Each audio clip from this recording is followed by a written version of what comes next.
Hello everyone, welcome back to another topic. So today's topic is I have been doing a video with regard to how to prepare for a tele interview, okay?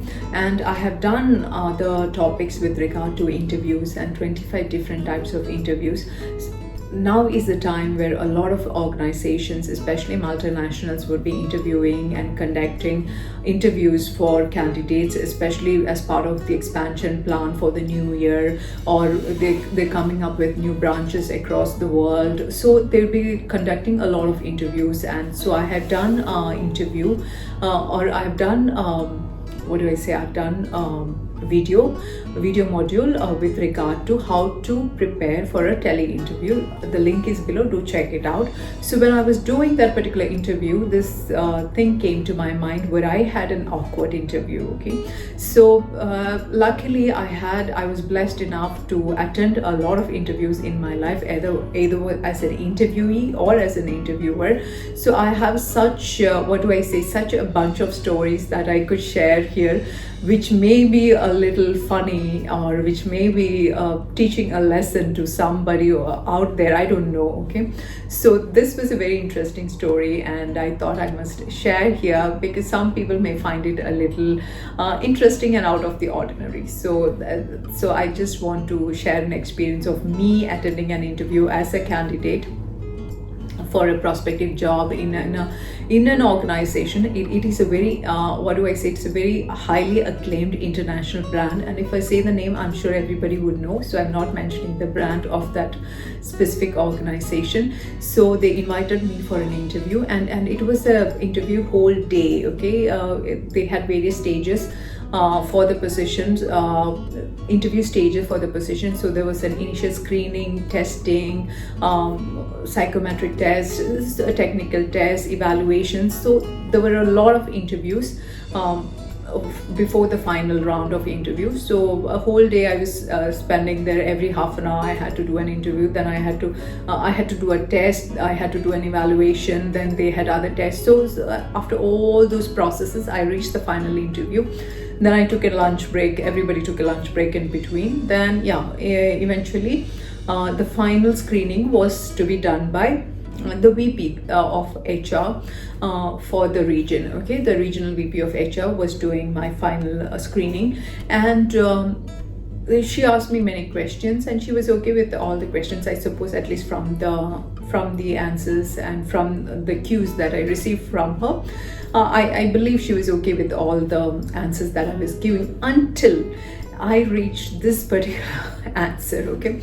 So the question she asked me was like, how much of intuition will you use for your job, especially in recruitment? So I said I won't use any intuition in my job, especially in recruitment, because if I'm making any investment decisions, I would consider my intuition. Especially for recruitment, I will not be using any of my intuition because I believe in the HR policies that I am capable of framing and implementing, and the risk analysis involved with the policies. So then, so this was the answer that I gave her. But then she was like, if you're recruiting somebody for a senior position and you're very sure that the person is not going to be is not a fitment, is not going to sustain in your organization and may leave your organization and go, and you got this intuition saying that the person is not a fitment for your organization, will you recruit this person or you won't recruit for this person? And how much of your intuition is saying you that the person will leave definitely. So will you listen to the intuition or you will listen to the results, is what she asked. So my answer was very clearly like, I listen to the results of the interview, primarily because intuition is a very risky business. And as an HR professional or as a recruiter, we cannot rely on intuition because, especially for larger organizations, we are going through thousands and hundreds of CVs in a week and hundreds of CVs every day. So to invest so much of time to look into your intuition is not practical. Okay, out of the thousands of CVs we are evaluating in a week, we are working on so many different positions on a specific time frame. So using your intuition, especially in this technically advanced markets where we are working right now, not only the technical advancement, look at the data analysis, look at the data scientists that we are using right now. The data analysis and statistics methods are so advanced that it is much more less riskier compared to using your intuition. Okay, so intuition, yes, the answer which I gave her was like, intuition I'll be using in my personal life. Yes, definitely I'll be using a lot of intuition, because I do not have the statistics and data analysis technologies or methodologies that I can implement in my daily life, correct, or in my relationships. I do not have that. Whereas for an organization, we have definite studies and researches done, and we have collected so much of data available, which we can use the technology and evaluate and understand the risks involved. And especially nowadays, the HR policies and procedures are so advanced, and we get the results so quickly that we need not spend so much time on taking such a huge risk of listening to your intuition more than the data which is available as per your results and evaluations in an HR setup. Got it? So compared to a investment decision, like for example, I'm planning to invest in a certain mutual fund, or I'm going to planning to invest in a real estate, there I can use an intuition, because the data evaluation for that specific region may not be as specific as a data analysis available for an HR situation. Got it? The differences of using intuition. Okay, so this is how you have to differentiate between using intuitions in your job prospect and in your personal life. Personal life, the research is much less, the evaluation and the data analysis process are much less compared to a corporate setup. And intuition, which you can use for an investment, is much more possible rather than an intuition you're using for a recruitment process.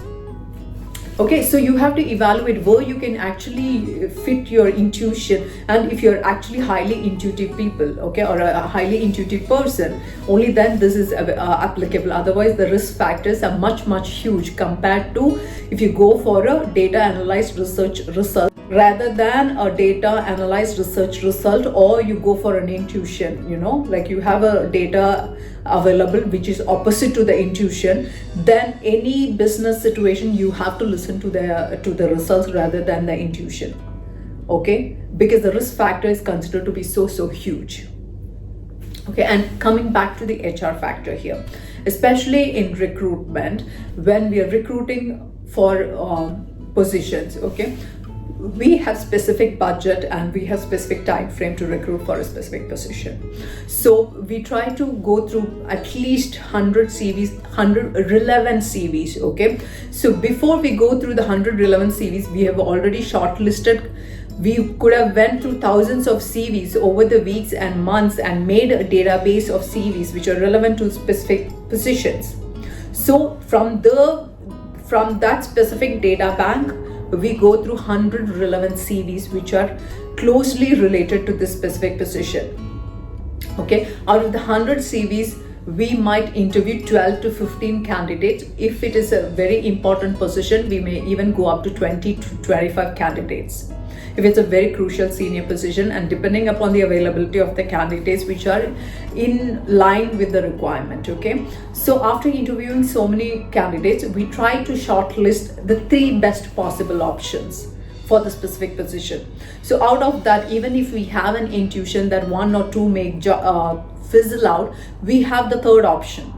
So that is how we handle recruitment and HR. So instead of investing my intuitions on every other interview that I'm going to conduct, or every other CV I'm going to shortlist, or every other candidate I'm going to shortlist, I'd rather believe in the data and the policies and the procedures that I'm going to frame for my HR department, which are, fail-proof. So I'm not going to just choose one person for a one position. I'm going to choose one person and keep two backup, because we are all humans. We are dealing with human situations and human resources management, correct? So we do not know like what situation comes up to a person or what situation happens in our organization that we are not able to proceed with one candidate. So we have two other options available. And we are not going to waste our time repeating the entire process of shortlisting, screening, interviewing, testing, and all those situations or scenarios, So this is this experience I wanted to share here, so you can make your own choices and decisions accordingly and make professional decisions, balancing between when and what to use your intuition and how to make foolproof decisions in HR management or recruitment or talent management. You make policies and procedures in such a way that it's foolproof. When you interview 20-25 candidates, you have at least 5 shortlists in your mind, who can be at least a 70 to 100% fitment. Okay, 100% fitment never happens. At least 60 to 90% fitment, we have at least 5 candidates. Otherwise, why go through so many CVs, correct? So at least we have 5 options available. So you think even all 5 of them cannot be considered for a position, then there is something wrong with your shortlisting and screening processes. Then you have to fix there.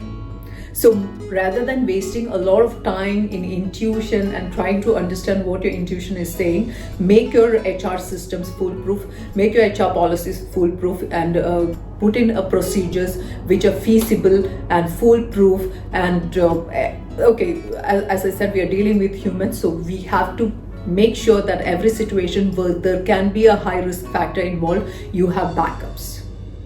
Okay, so if one person is unable to join, and if this one person leaves and goes, or if this person is not a good fitment, we have 2 other immediate available options there.